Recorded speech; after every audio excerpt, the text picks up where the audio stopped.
Today's incredible guest is financial educator, author, and founder of She's Giving Wealth, Caitlin Barth. Ahead of her debut book, She's Giving Wealth, Caitlin is on a mission to change the way women think about money, wealth, and financial power, particularly for women whose lives haven't followed the neat, linear path traditional finance advice was built around. After navigating divorce, depression, career pivots, and financially rebuilding herself, Caitlin now speaks at the intersection of feminist economics, nervous system regulation, and practical financial strategy. In this conversation, we unpack why so many women feel financially behind, the hidden financial realities of motherhood and caregiving, the connection between money and emotional safety, and what financial sovereignty actually looks like in real life. We also talk about the inspiration behind her upcoming book, why the financial system often leaves women feeling like they've failed, and how women can begin rebuilding wealth without shame.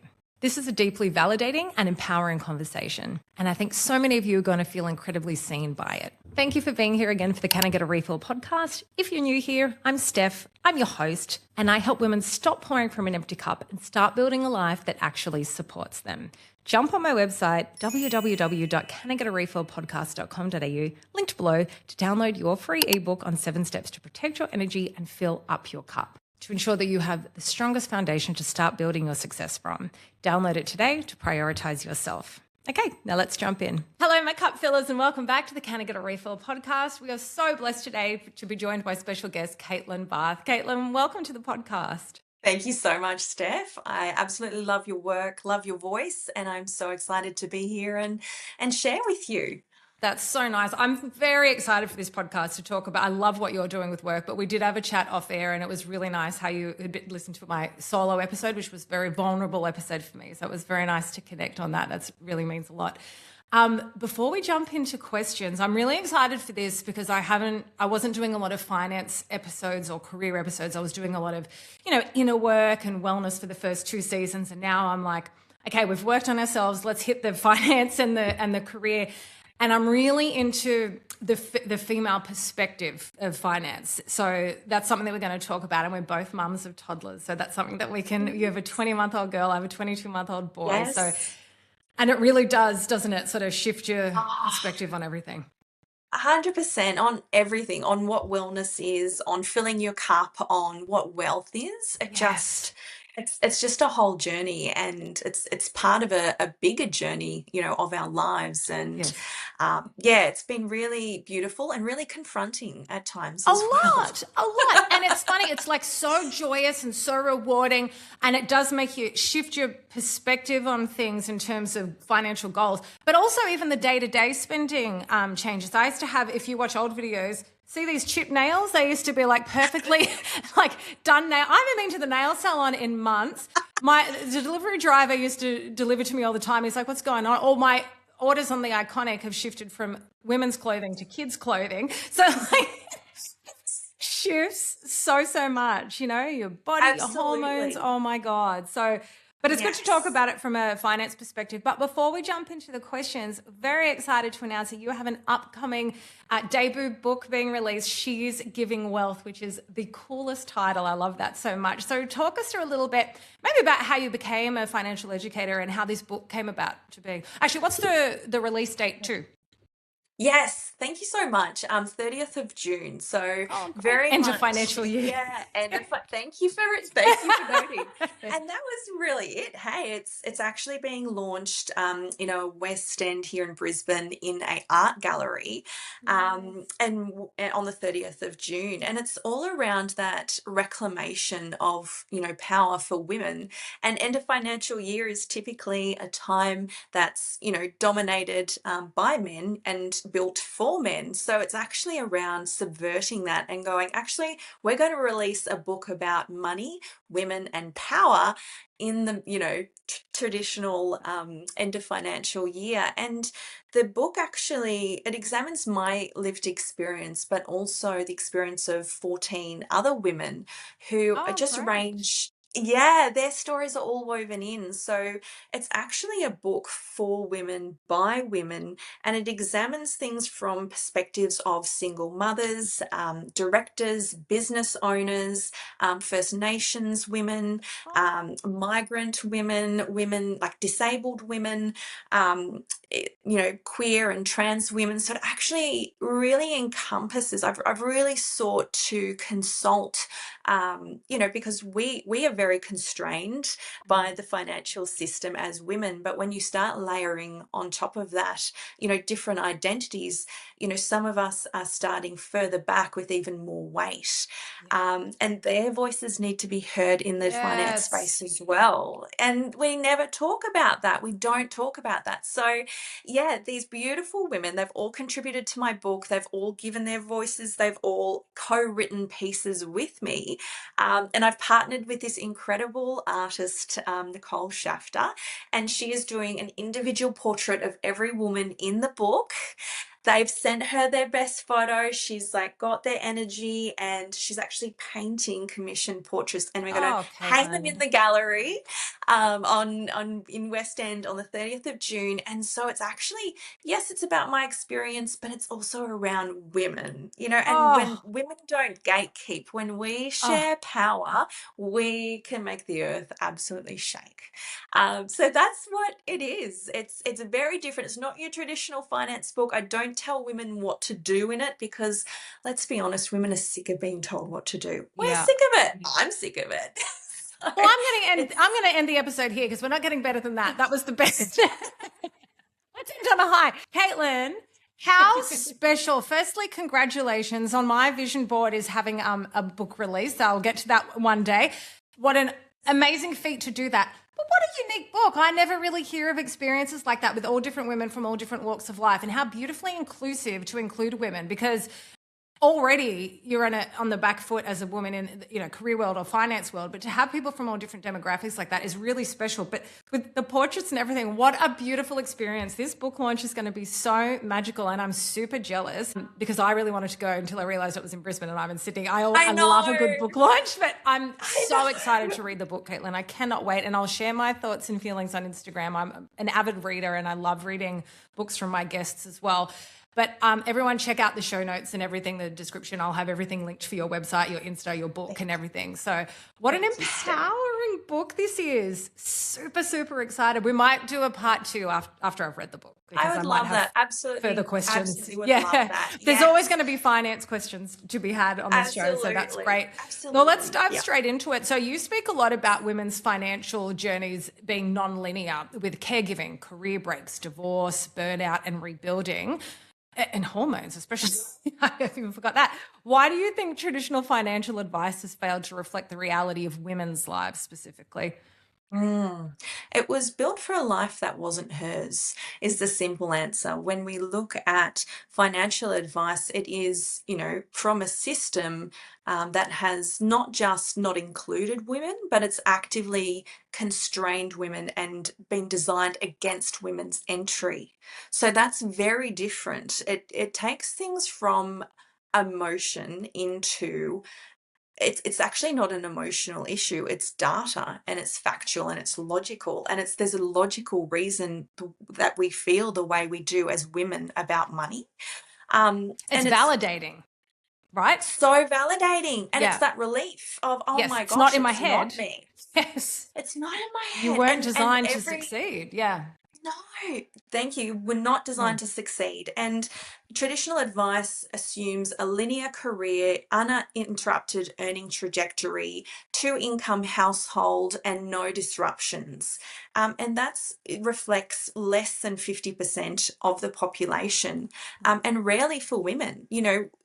I can count on my one hand the amount of women who have had that kind of financial life, or Yeah. that kind of life. Mm. And it does come back to, the system acts as if women's economic exclusion and restriction just doesn't exist, and that it's a personal problem, and that Mm. we just need to work harder, budget more, be more disciplined, be more motivated. Yeah.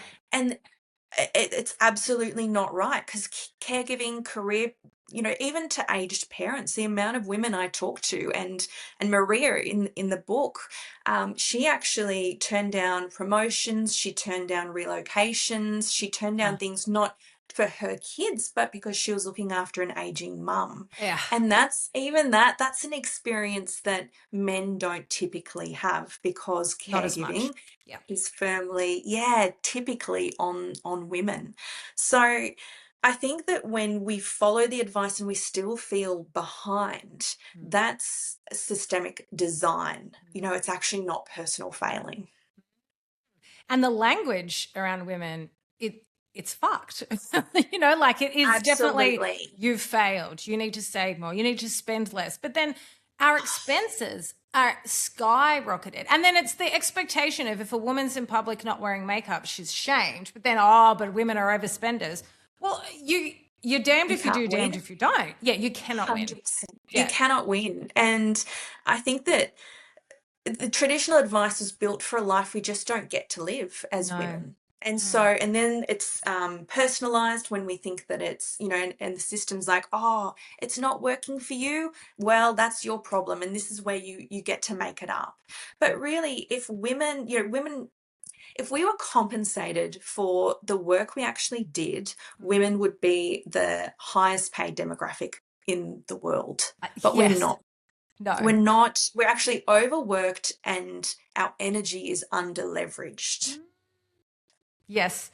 Do you know Mm. what an age we're living in, though, where these conversations are starting to immerse? So I always talk about, people, I'm a very nostalgic person. If you follow me on Insta, I'm always sharing 90s things that, I loved. But, we always say things of like the good old days. But the good old days, we were Yes. silenced. We were, we had this discussion off air. Women didn't have voices. It wasn't that long ago that women couldn't co-sign an ownership without her dad or her husband, that you couldn't have credit cards, all that bullshit.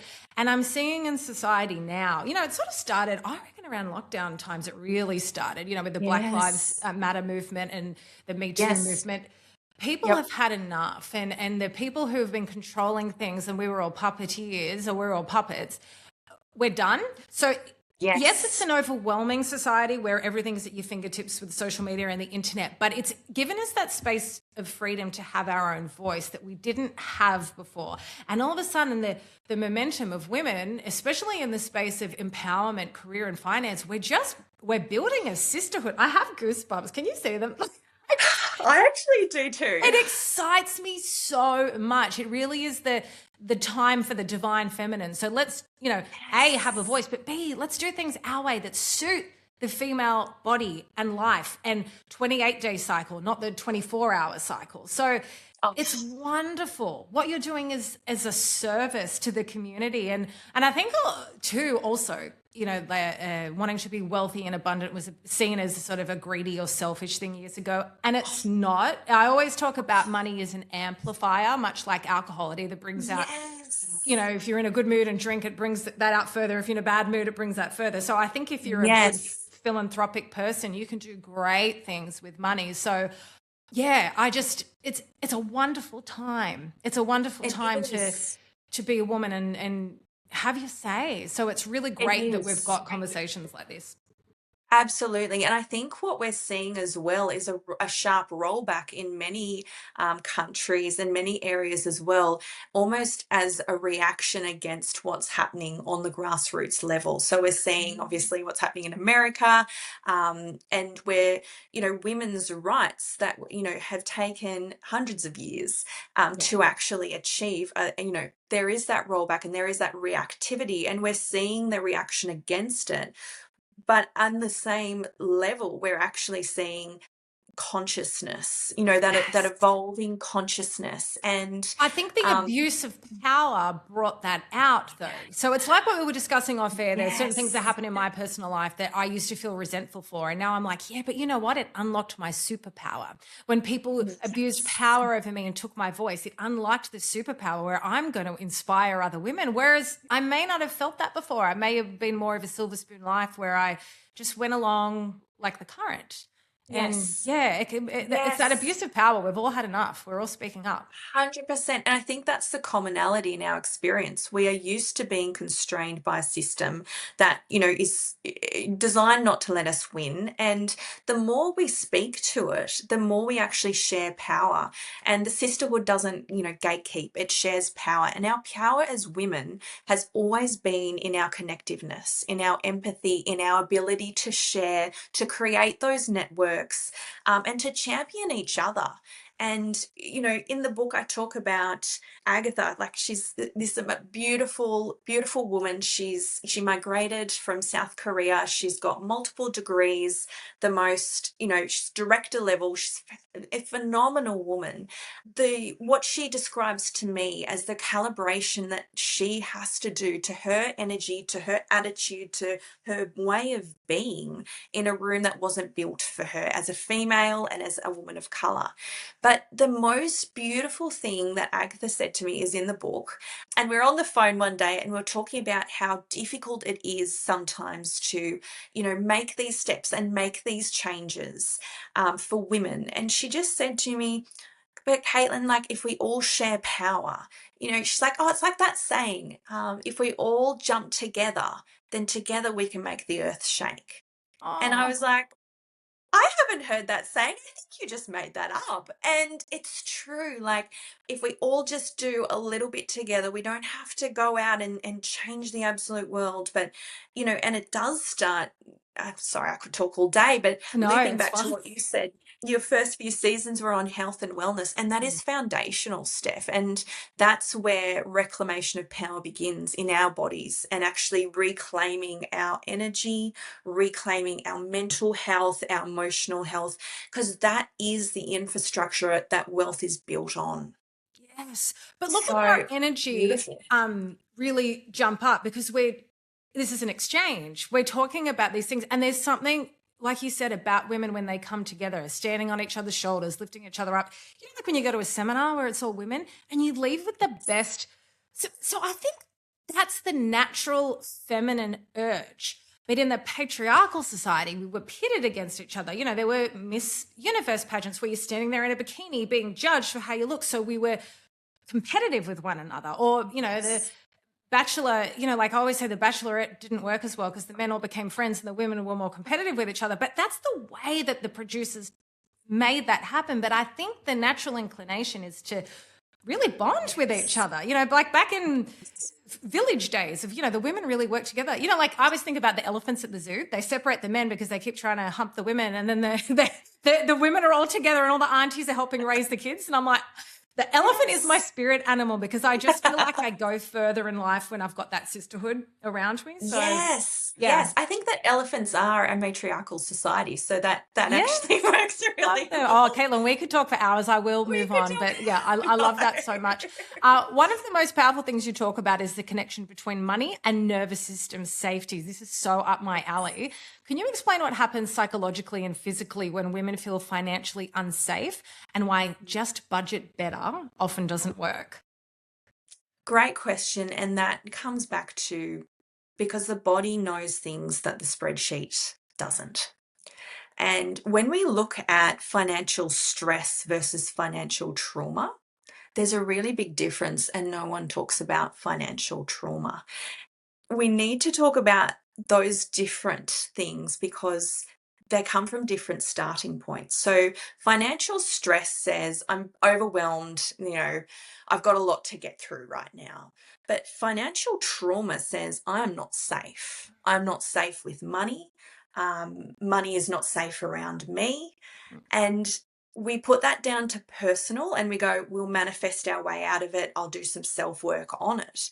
And that's really, really important. But something really fundamental to first see and acknowledge is that that's a result of systemic conditioning and also the way that women have been excluded from economic life. And in fact, exploited Would you by the say it's financial system. subconscious, this trauma and the nervous system? It's subconscious, right? Or I think unconscious? for me it is. I Yeah. believe for most women, and it's because and that's very actively, that's a design, by the system, because they don't want us to examine our beliefs. Ah. They just want us to work on ourselves. So Mm. when we actually reflect back and go, actually, how much of this is societal conditioning and historic conditioning of women's economic power or lack thereof, that's when it gets really trippy.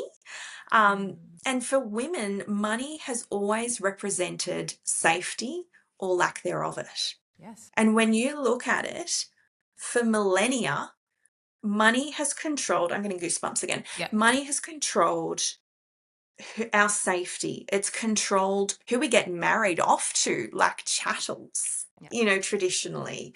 Whether we get to be safe or not, whether we get to be able to leave, whether we have any choice or agency at all. Mm. And, you touched on it really briefly, but as late as 1980, women in Australia had to have a male guarantor to take Yeah. out a loan. Crazy. Like, that's 8 years before I was born. Oh, That is not, yeah. back in the day. That's recent. So women are judged for having money. We're judged for not having money. We're judged for showing that we have money. We're judged for showing that we don't have money. We're We're judged judged for for everything, wanting Caitlin. money. We can't win. Oh my gosh.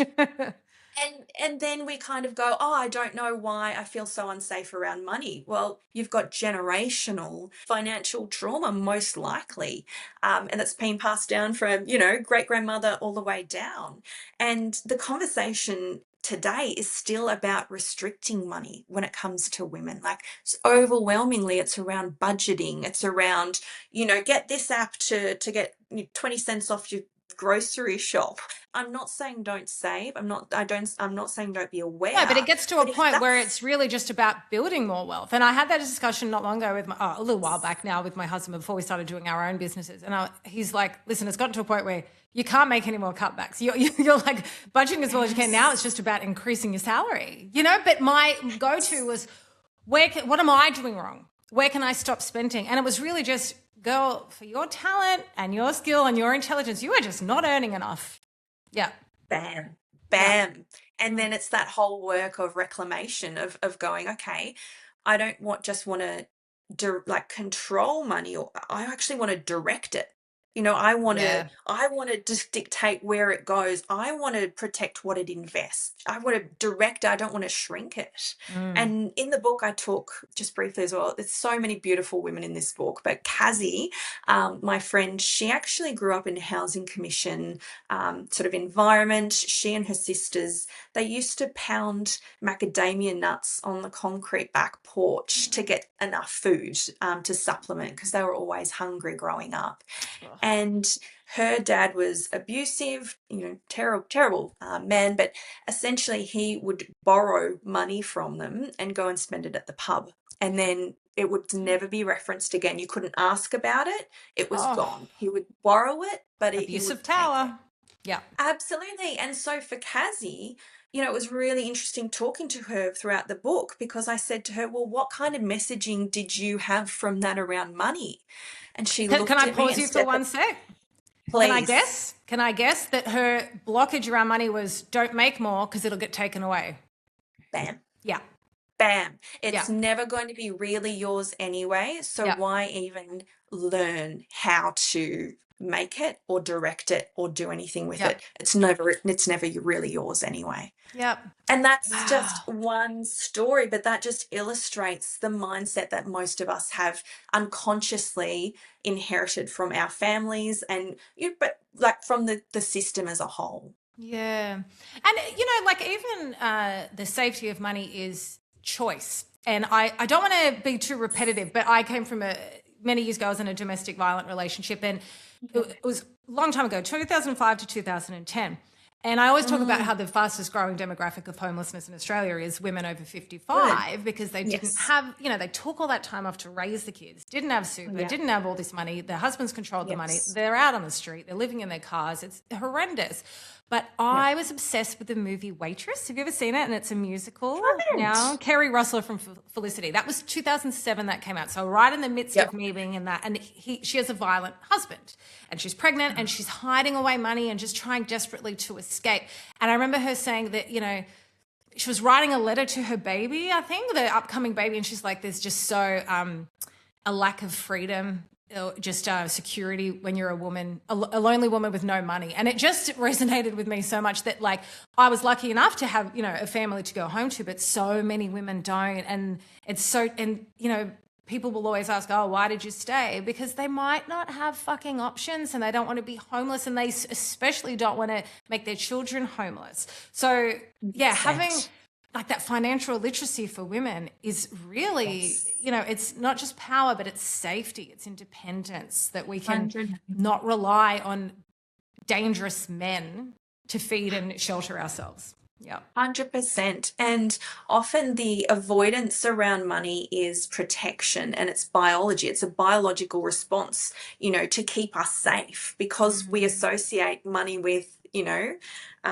danger or with lack of Yes. safety. So a regulated nervous system thinks in years, and a dysregulated nervous system thinks in hours or days. So it has a huge impact on, because it's all around short-term like survival versus long-term wealth building or investment.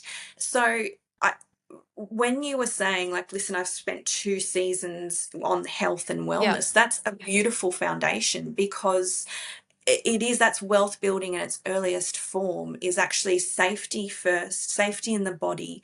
And only when we are safe can we, physically, emotionally, can we begin to build. And that's something I've been really explicit about in the book. So it actually opens with a note on safety. And it says, if you are in a domestic violent relationship, if you're not physically safe, if you're not emotionally safe, then no amount of work you do, financially, it will keep on getting disrupted, because the first thing is actually getting you to safety. And we don't talk about that for women. We don't talk, like, we talk about debt as this terrible thing, and that women need to stop, buy now, pay later. And yes, absolutely. But what about the debt incurred by leaving a domestic violence situation? My friend Alina in the book, she escaped terrible DV with she and her 2 daughters. She had to flee across state lines, and she incurred $30,000 in credit card debt, because, like, just to get them to done so safety, easily. get a Yes. bond. Yep. And then it's like, well, okay, so now that's affecting the rest of her financial life. But she's being told that debt is bad. Well, what about the system? Like, 100%. Caitlin, I do so much reading into the nervous system. That's the first time I've heard that brilliant analogy of the regulated nervous system thinks in terms of years, and the dysregulated. It's the now, isn't it? Because it's in that panic mode. That's so brilliant. I'm actually recording a solo episode next week. I hope you don't mind. I'm going to pinch that line. That's please, fantastic. anything. We share power. We share power. I always talk, no gatekeeping. I always talk about I always say, if I've gone to therapy, and I've done that for years, I know at an intellectual level what I need to do. It's about convincing my body or my nervous system, and it's very hard to do if trauma is stored. I was talking to a medical professional about, I've been trying 7 months, haven't been able to fall pregnant with my second, and it's just so different, like trying to do that when you have a toddler in the house as opposed to before, because I fell pregnant straight away with my son. But I said, oh, but I don't feel stressed, because my stats, my bloods are showing that I've got a hormone issue, and that's why it's not happening, even though I'm still fertile. And I said, but I don't feel stressed. I feel really good, because I've put all these things in place. And he goes, you might not feel stressed in the brain, but the body might. And I said, okay, so even something like as simple as, I was having really disrupted sleeps because my son's teething, and that's stress to the body. So it's very different. The nervous system from the intellect is so different. Like, you think you've got things all worked out, but the nervous system, it takes time to reprogram, doesn't it? Hugely. And that's a beautiful way to put it. It is so true. And what the stats measure is the financials, but it can't measure the nervous system impact. So we talk about the caregiving years, and yes, we lose superannuation and we lose say like and we begin behind, but also our bodies, that takes emotional, mental, physical, cognitive load to Yeah. actually, be a mum. And yeah, I co-sleep with our nearly 2-year-old. And Yeah. I just said to my partner the other day, I haven't had a full night's sleep in 2 years. No. And, like he does. And I'm very lucky Is because he in a he separate bed? he is, Yeah, we've got yes, a one because he, bedroom. Occasionally one of us will come out to the couch, and I slept on the yeah. couch last night and got about 7 hours sleep and a 96% sleep score. I haven't had that in Oh, so long, and I have no guilt for it. and don't know, and don't you? Isn't it amazing? Because those nights when you do get sleep, you're like, oh wow, this is what it's like. It's This is not what me, it's the lack of I, sleep. Yes. Yeah. absolutely. And I'm very careful not to demonize men, because I do recognize No, that no. the Yeah. system is not actually optimal for them either. It's Mm. just that it was actively designed against women, so it is All was harder designed for by us. men. So yeah, Exactly. exactly. Yeah, but I look at it and go, I often compare my life to, say, a single man, or a man who has a full-time wife at home and can go do his work and come back Mm. and he sleeps all night. And I'm like, you know what? Anything I build is actually even more incredible, because I don't like, that's not the same No, starting point for me. no. So, but we don't think that. We just go into, oh gosh, I need to try more, I need to try harder, it's my fault. It's Yep. so interesting. I had another female guest this morning. She said, "We're amazing." And I was like, "Yes, we are amazing. We are so amazing." Like, honestly, when you look back at how much we do and how much we're capable of, we're so amazing. Absolutely. Yeah. Absolutely. And I, like, growing up, I didn't think that. Yeah. And I mean, I'm from a very conservative, sort of cult adjacent upbringing, so very patriarchal. I was actually homeschooled, so I didn't even go to school, Ah, because that was very, like, you needed to be in the world but not of the world, which meant you were going to be isolated and kept very, very safe. And it was really interesting, my progression through to, I was very judgmental on women, for a lot of my journey. And that came from ignorance, and it came from not understanding or seeing the system for what it was. mm. And then, like, the more I've Caitlin, gone we on this all have journey, been. We all have ah, been. And like in older pre-motherhood, generations, yeah. And when we were talking before about 1980 is when, we got ability to, what was it, sign for property, or is that the credit yes, card? without a guarantor, yeah. And I was going to interrupt you and say, well, now you can see why, baby boomer women can be more misogynistic, or even Generation X. And you don't blame them, because they're a product of a very Mm, patriarchal society. So the younger women have a really stronger sense of sisterhood. Well, why wouldn't they? They're grown up where we have more of a yes. voice. So I don't hate on women. I'm disappointed when they judge other women, but it's big of us to admit that we've done it. I certainly have in Yeah. the past, and I try not to do that at all Yes. now. Yeah. Yes. And there is a phenomenon called the queen bee phenomenon, where, women actively can, of a certain age, can oppress women coming through and discourage them. And it's almost that mentality of, I had it hard, so why should you have it easy? I had to earn my stripes. I had to do this, so you shouldn't get a free ride. And In that my comes teens and from, 20s, I always said I hated yeah, female bosses, because that's how they were to me, like telling me what yeah, color bra I could wear under my white top and shit. And the men were focusing just on the bigger picture. And there was very much yes, a insecurity of the women that someone's coming up to replace me. And look, even women in my family, I think, yes, yes. there's been that, like, they liked me when I was a kid and not as an adult. Like, is it a jealousy thing? Like, I'm going to replace your Yeah. authority or something? I don't know. Yeah. It's, You're a threat. You're a yes, a threat. But threat. and it's incredibly sad, because it's the opposite end of the spectrum, right? Where we're talking about women's power and sharing and networking. And I think that's actually growing, but also just to acknowledge that attitude from some older women is actually a result of they had to exist within a system that was actively built against them, and there Yes. wasn't the consciousness, and resources were so scarce, and positions for women were so scarce, that the system encouraged us to sort of keep that and not share. Yeah. Whereas what I'm loving now is there is that change, and there is that Yes. awareness, and there is that, hey, you know what, life is really hard for me, but I want it to be different for Yes. you. From parenting all the way through to the generation coming up. Yeah, it's exciting It's times. exciting times, but I think it's also nice to have a sense of self-awareness because it removes the judgment of others. You have a sense of compassion. So again, Yes. the guest I had earlier said her husband was saying, "You don't judge people." She goes, "No, I don't judge others nor myself," and it gives me that sense of compassion. And she was such an Mm, infectious personality in that it just love makes you that. a much nicer person if you can look at things Yes. from the other person's perspective. So if we, it's disappointing if women judge other women, but when we can remove Yeah. ourselves and look at why, you can have this sense of compassion. And I just think it makes for a kinder, just better feeling world, doesn't it? I Right? love that. And coming Mm. from that abundance mindset rather than the scarcity. Yes. And like we're Yeah. conditioned into that scarcity, but kind of going, no, no, no, like there's more than enough to share. So much And we more. actually increase power when we give it in the Yeah. right, like to the right recipients in the right way. And, if I'm showing up as my authentic self, then that's going to encourage other people to do the same. And Yes. I can live Agreed. in my values despite what people do or say. Yeah. Sometimes hard. It's very It's hard, always but hard, but it's a beautiful way to live. Life's just yes. more magical and more comes to you when you're in that abundant mindset. I completely agree. So many women in their 30s and 40s feel financially behind, even when they're objectively doing okay. Why do you think Mm. the feeling is so common right now? Mm. They're measuring themselves against a finish line that wasn't drawn for them.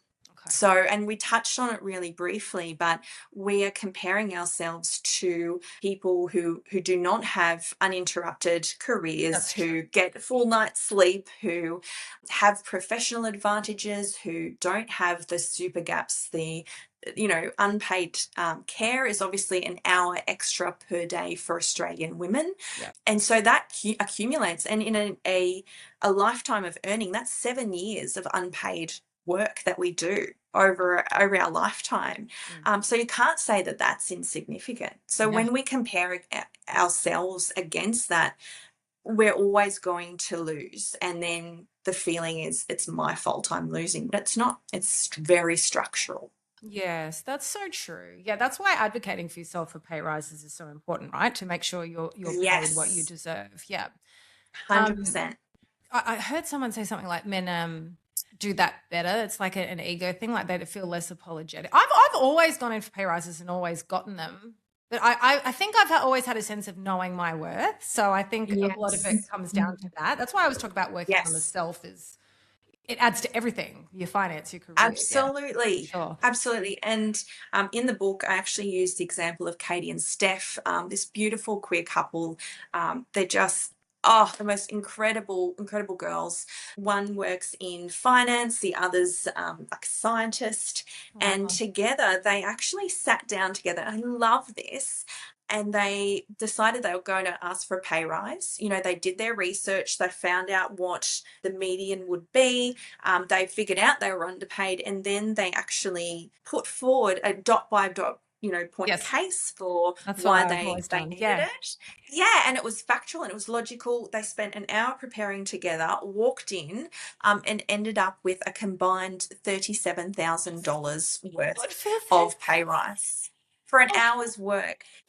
And like, wonderful. how wonderful is that? And I love Yeah. that their partnership, like they have that relational capital, where their relationship actually increases their wealth. Yeah. And Oh, I like they've that. got that together. And yeah, and they could do that. And that's a huge Mm. part of being able to ask for what we're worth. Yes. Um, and I also touch in the book on, we all talk about imposter syndrome, and it's really interesting. The psychologists that came up with that term in the 1970s actually called it the imposter phenomenon.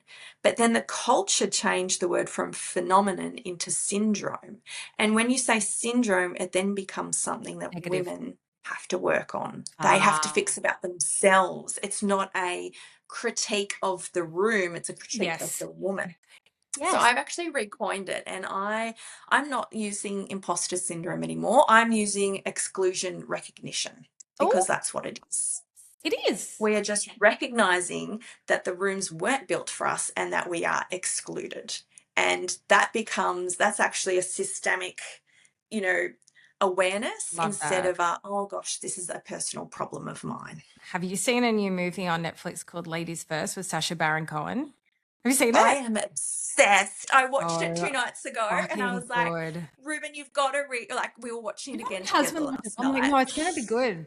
It's so, it's so funny, but it's so spot on. Every little thing that they reverse. I'm like, I said to my husband, you see, that's how Yeah. much the double standards impact. You just don't see it because it's so um, just normalized in society. Like, it's Yes. so brilliant. Everyone needs to watch. Is it Ladies First? Is that what it's called? Ladies Right? first. Yeah. Oh my God. Every single thing, but especially, the sexuality. I always put sexuality and money on the same thing, the two taboo things to talk about where women can't claim that, and now we are. But yeah, but that movie's brilliant. It really articulates how much of that happens in society all the time, and when you flip it, it becomes very obvious. Yeah, so clever. Absolutely. Oh, it just scratched an itch that I was like, wow. And then like, even watching it, I just thought, wow, it really is so pervasive and so, Yeah. ingrained. Yeah. And Oh, no, you know what it is so, for me? All the men in the corner typing on laptops and taking notes, and well, when they flipped it, at first it was the women in the corner taking notes and the men in power, and then they flipped it. And I said to my husband, that has always been me. The yeah, coffee and tea bitch, and I'm like, listen, I'm smarter than you and you and you, but it just, yes. doors weren't opening up to me. People weren't No. listening to me. And Yep. I loved it. I loved it when they That flipped and is put the men in their little cardigans in the corner typing. I was like, this is so good. 100%. Yeah. And even like the billboard outside of Fairy dishwashing liquid, and then there was a naked man Detailed. posing with this, Yeah. and I was like, we are still used in like anything domestic, that's let's do a Always. female, or Always. I'm and the noticing subtle sexualized. shifts, where they'll have interracial couples in ads now, or the men might do a bit more housework. And I'm like, that's what society reflects, guys. Like, go and look out in their households. It's not all white Yes. families. There are No. interracial, and my husband Yes. does, pitch in. He's not as good at, as things that I do, Yep. but like he pitches in. Yes. So, no, it was Yep. good. It's so well done. It's so detailed, that movie, but look, It's we a could real talk forever. conversation starter. Yeah, I know. it is. It I really, love it. really is. You've Absolutely personally love it. rebuilt your life through divorce, career changes, and depression. What did starting over financially teach you about resilience, identity, and self-worth? That's a big How much one. time you got? I know. Yeah. Let's have another couple of hours. For me, it was really around the actions that I thought were so small were actually the work, and they were the whole work. So every action after divorce, or when you're rebuilding after, illness or whatever it is a small act of reclamation. And I feel that that's never acknowledged. Like, we always acknowledge the big moments of, hey, I bought a house, or hey, I'm going on this overseas holiday, or hey, I'm doing this with our career. But we don't acknowledge those huge moments that are so tiny in the everyday. And for me, I remember standing in the grocery shop, and we'd just broken up. I just remember crying about which dog food to buy, because it was the straw on the camel's back. I always, managed the finances. I led the way in terms of what properties to buy, investments. That was always me. I did most of the housework. I did most of the cooking. He did some yard work and bought dog food primarily. And I just remember it was just overwhelming, because it was just, talking to the lawyers and sorting out the property settlement stuff. And then like the emotional impact, trying to heal and grieve, but keep going, and don't let it affect, what my work life, and don't let it affect my other dynamics. And then like all on top of it, it was just building, and then dog food. And I just was crying in the grocery shop like a weirdo. And I think that no one sort of acknowledges those tiny moments of just going, okay, I bought dog food for the first time in years, and it's not going to be so hard next time.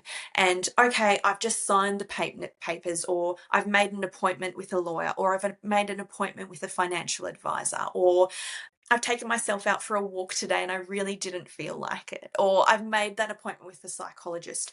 All of those little things, I've just put $30 into my savings account. I've just shut my joint account.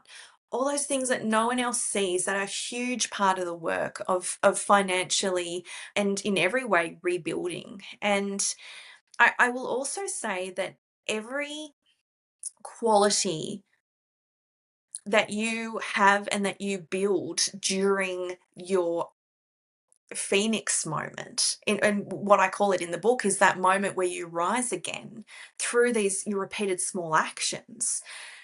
Every quality that requires wealth building is actually built through that phoenix time. The ability to tolerate risk, the ability to pivot quickly and to No, make but that's decisions funny you say under that, because pressure. there's so much data around the biggest companies in the world started after GFC, the Depression, those times when people thought things were ended. That's when the really good things were Yes. built. So, yeah, the Yeah. element of Interesting risk. And, correlation. yeah. Well, sometimes Yes. things This, need to yeah. crumble to be able to build, don't they? So it is a phoenix moment. Yeah. 100%. 100%. And I also think it was for me coming from my very traditional, very patriarchal background and religious background, divorce was the worst thing that could happen to you. It was worse than death.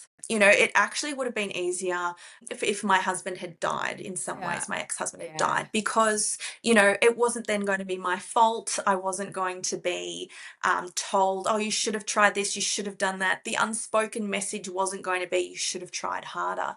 And because I'd worked so hard on that relationship, and it was like resuscitating a dead body. He didn't want to be there, but he didn't have, the ability to tell me. And so I was working so hard and like, oh, I'll do Isn't this it because he's exhausting? sad today. Working It's hard when exhausting. someone's not wanting this. Yeah, it's there's nothing lonelier than being in the wrong relationship. Like, there's just, divorce doesn't have to be a bad thing. Like, and No. sometimes too, like, it might have been a bad partner, or sometimes with people it's Yeah. more that they were for that season of your life and then you outgrow them and then it might be someone else. So I don't Yes. really necessarily see Yes. divorce as a bad thing. I know that there can be a I lot of don't. hurt and grief involved, Yeah. but Yeah.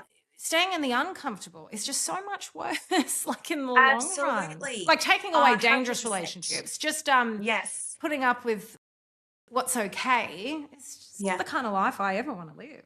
I agree. And I do. I think that, and, there comes a point where it's not a healthy dynamic sometimes. And if both partners aren't committed to, changing that, or if the load is on one partner, and it's often the female to, to contort, to adapt, to change, and it's still, I just feel like for me, divorce was a reclamation. It was incredibly painful, and my depression rapidly followed that because I didn't process it properly, because I bottled it all down and I kept on working. And the lessons you avoid are the ones that chase you, as the saying goes, and they'll keep on chasing you till you confront them. Yeah. And for me, divorce turned into a huge phoenix moment where I actually went, the worst thing that could have happened to me, it from my upbringing, actually did, and I'm still here. I survived. And if I can survive this, I can do anything, because this Yeah. is my worst fear. And I think there's this special freedom that comes, and this Yeah. sense of freedom when you're like, Uh-huh. I survived something that I was brought up to believe could not be endured or survived. Yeah. And I'm still here. And this is not the end. This is a chapter. And Yeah. it's going to, like, there's more to come. So that would be my biggest thing, that the qualities that you evolve during those times, that, that courage and the risk taking and the willingness to do the work, that is actually exactly what building wealth, building a company, Yeah. requires. That's beautiful. You're not the first guest at all, and you're not even the first finance guest to talk about that phoenix moment after a divorce. I think it's, there's something very stifling about being in the wrong relationship, and it is certainly, whether you go single or into a healthier relationship, there's certainly an empowering thing about stepping away. But I love what you said so much about the micro things. And I think that's why it's so important to pat Mm, yourself on the back for the little wins. And I've always been a yes. terrible saver and was never good with money. When I started putting that little bit into savings and my son's savings and my shares and just seeing it grow bit by bit, it's just such a Yes. comforting feeling. Like I feel so good. But what Yeah. jumped in my head the second you said about the small things was, it's not finance related, but when I used to have people many years ago, I won't give details, who were, silencing me, was the first time I said no. And I used to be a fly off the handle, scream and cry. And I just went, no. And it shocked people that were trying to keep me silent. It was my first moment of, oh, I can do this again. And, and building that. And it became a muscle that I strengthened over time and over time, those boundaries. And, oh, Yes. best thing of my life. So it's, those micro movements, they're not Instagram worthy, Yes. but they're the things that you remember in the dark nights when you want to remind yourself how powerful you are. Yep. Very, very 100%. powerful. And they compound. They They just like compound. money, they compound over Yep. time and they do directly lead to wealth. It can Yep. take time, but yes, it's just that compounding effect. Yeah, I think we're also in a society of they want that instant gratification, and it's not. Things can take Yeah. time. There's the behind Yes. the scenes work. Yeah, I love that so much. Yes. You talk Yes. about financial sovereignty rather than just wealth accumulation. What does financial sovereignty actually look like for women in real life, especially mothers juggling a million invisible responsibilities? Financial sovereignty and self sovereignty is something I'm so passionate about. And I really view it as wealth isn't then a number, it's the number that, allows your life or that Mm, life allows. So it's actually building a life where you have choice and you have agency, and then legacy comes into it as well. And we're really conditioned to view wealth as only assets, wealth as, yes. property or shares or, but wealth is also legacy, and it's actually sharing and giving and showing the next generation, or even sideways when we're saying to a girlfriend, hey, have you, seen this article, or have you listened to this show, or, the way that we're sharing knowledge right now and sharing power. So I think for mothers in particular, and speaking for myself, wealth for me and sovereignty is for me is going, okay, I want to spend, no more than 25, 30 hours a week at work. And I want to do work because that really fulfills me, but I want to do work that actually lights me up. And I'm going to Yep. pursue that, and I'm going to invest my time and my energy in that. Mm, And it's spending time with my daughter. For us, it's my partner staying, home and actually caretaking for Ori as well while I work. It's weekends off together as a family. yep. And for everyone, it's going to look different. Mhm. So for some people, it could be that designer car, and it could be, but for us, it's really at this stage of our lives, it's around time, Mm. and wealth and sovereignty sort of gives us that time and that choice on where to put it. And that touches back on what we talked around priorities changing, So at much. different seasons of your life. Yeah, that's beautiful, and that's definitely something that parenthood's brought up for me as well. And it's the time I value more. But you know what I reckon really, really helps you to find what you value is when you really, like I think that people get caught up just in the autopilot of life, and then when you stop and say, and this is why I always talk about lockdowns. Yes, they were bad for a lot of reasons with businesses and that, but it gave some people, like office workers like myself, that space and time Yes. to look at their life and go, well, what do I want to change? What do I value? What lights me up? What brings, what makes me feel wealthy and abundant? And that's definitely something that I have a lot of reflection now, like sat here Yes. last night, my son has now started counting and saying the alphabet. And I said to my husband, how lucky are we? Oh no, I think I said, how abundant are we? Yes. Because I'm like, my husband's not out at work in the evenings as much lately, which is amazing because Yep. he's always out. We're watching a show on Netflix together. My son's sitting there playing and I'm like, oh my God, I'm so abundant. This is so good. Like, and it's, I can love we that. have been conditioned to see it as physical things or financial things, Yes. but it's an Yes. all-encompassing thing. I know a lot of financially wealthy Yes. people with poor physical health or, lonely in relationships. So Yes. it's good to look at the Yep. whole. And I always encourage women to sit down and just write down, what are you good at? What can you do? How can Yes. you make money from it? And what do you value? I just think it's a great framework Yes. for a happy, healthy life. I think that choice, really to go, okay, what do I want and how do I get there? And actually sitting through, and part of the book is around, like, let's actually set some goals, and not as a, like a punishment or as a far off thing, Yeah. but more around what lights me up, what fulfills Yes. me, and where is my time going now? And what Yep. return on my energy can I actually get? Because we talk a lot, Steph, about return on investments. But when we apply that to our actual lives, like, where is the return on our energy? And where are Yes. we putting out in or outputting our energy in certain places that we're not getting a return on? And that can be Mm. relationships, Mm-hmm. that can be things like household work. And then let's look at the return on other, things we invest our energy on, like Mm. good relationships that uphold us and that are healthy and strengthen us, and health, even like Yep. returning that energy, like going to the gym or doing that walk or just spending 5 minutes in the sun, having a Yep. good quality supplement. So I'm really big on that as well. Just looking, where is your energy going, Yes. and how is it returning to you? Is it, really low return on energy, or, where can we put it into higher producing outcomes that's going to actually support the life that we want to live? I love that. Assessing your life on a regular basis is something I preach all the time. I love that so much. Yes. This show, as you might know by listening, is all about filling up your cup. So I do like to ask my guests, what's something you'll be doing for yourself in the next week to fill up your cup? I love that. I love this question so much. I actually, just a very quick little segue, but Mm. my partner and I do. I don't know if you've heard of Brene Brown's percent system. She uses it like a fuel tank, but we use it as an oxygen tank, because for me, somehow, I think because of conditioning, it's like filling my cup sounds luxurious and it sounds extravagant, which is not true at all. Like, it's like water. If we don't have a full glass of water to hydrate, we actually can't function and we shut down. Mm. But for me, it's actually helped my brain in with the reject that conditioning to put it in oxygen tank. Mm. So my partner and I go, how much do you have in your tank today? And Brene Brown uses it as fuel, but we go literally oxygen, literally survival here.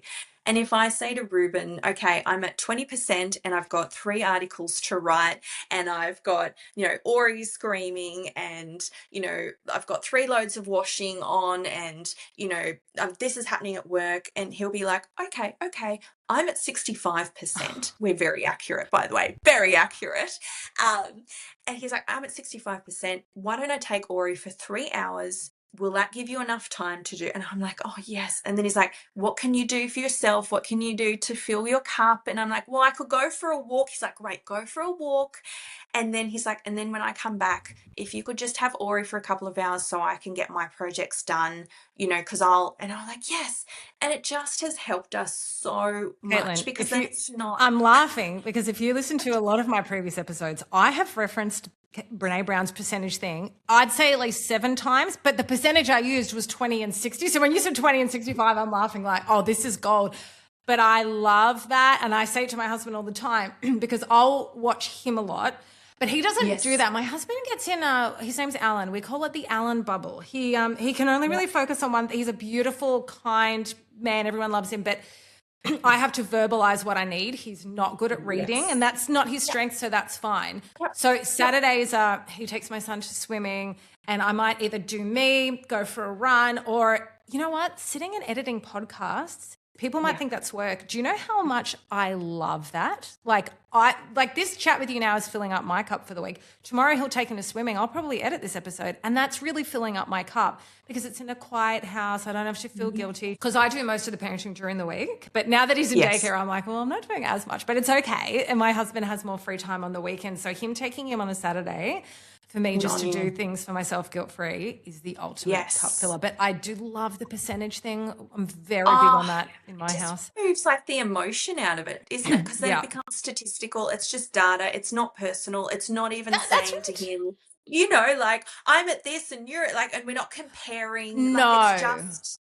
factual, and it just removes so much of the guilt out of it for me. It's a game changer. But it's But very for kind and me, respectful to your partner too to look at the percentages like that, but not as a scorekeeping yes, thing. Because I used to say for 10 no, years we didn't do any scorekeeping until our son came along, and then it was, I said we both verbalized like, oh, I did this and I did that, and I said we need to stop doing that because we're doing it to point out to the other one how much work we've done. oh, I'm really glad you said that because it's exactly the same for Right? me. It's very Yeah. much when Ori came along, suddenly there was less time, less Yes. energy, less sleep, and a whole new Yes. life, to sustain. And yeah, like sometimes it is that comparison Oh and yes. sometimes the resentment of being Oh like, yes. well, you got to sleep, in a bed by yourself for The 7 hours scorekeeping last night, is and I went, huge. We never did it before my son. Yeah, huge. for me, and it might be because of my last name, which is Bath, but I love baths. Like, there's something about being in water, but That's warm water that luxurious. Yeah. just, oh, that is. And it just like, sometimes I can be so in my head that Yeah. actually getting in warm water, it just kind of connects my head and my body. But there's something about water because if you swim in the ocean and if you have a hot bath or even a good hot shower, there's something about water, isn't it, that Yes. brings you into the present moment, I think, and takes the stress away. 100%. There's a study I'm meaning to read. I will send it to you. It's Okay. around I think a marine biologist, around how Oh, water actually, like healing? physiology, all of it. Yeah, and why we feel like we do when we're in and around water. So I'm Yeah. going to find it. I've locked it away in my mental Love to that. look at. Yes, because I feel that it relaxes me, and like, yeah, 30 minutes there and I'm out with just fresh. It's I love that really, so really much. good. I just remembered something back to the scorekeeping. I'm Mm, reversing the scorekeeping now. So I'll be like, I had a girls' night, you go take a guys' night. So I reverse it of I've had, you have. yes. We've done this, now you go do that. So yeah, it's very good. Yes. Yeah. And it comes back to that abundance versus deficit model as well, Yes. kind of going, well, hey, I'm feeling really good. I've given these things to Yes. myself today. I've made, time in my day. And I can see you're a bit tired. So you go Yes. because I'm good. I think I it's got preempting the this. burnout. Whereas when they're a newborn, you're in Mm, survival. There's no preempting. But when the kids become a bit more autonomous, you can preempt that stuff and be like, yes. what can I put in place to avoid that burnout? Yeah.